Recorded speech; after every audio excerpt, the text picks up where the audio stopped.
Mga Lodi Cakes, meron pala tayo ditong na-hunt na ito, Juki Cyborg Voltec. Inspired by Voltes 5 to. So dalawa siya, dalawang version.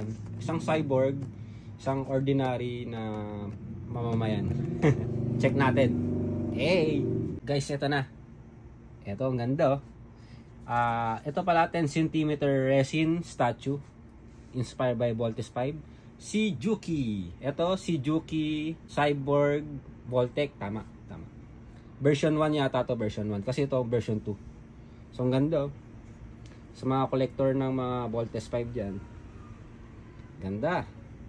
Ito naman yung Cyborg version. Version 2. Ayan, kasi Cyborg yung kamay niya. Diba? Angas! Hey! Ito guys, dagdag natin sa collection natin. Yan. Ito pa isa. So, ito yung mga collection natin guys. Mga art toys. Ganda nitong Voltes 5 inspired na Juki.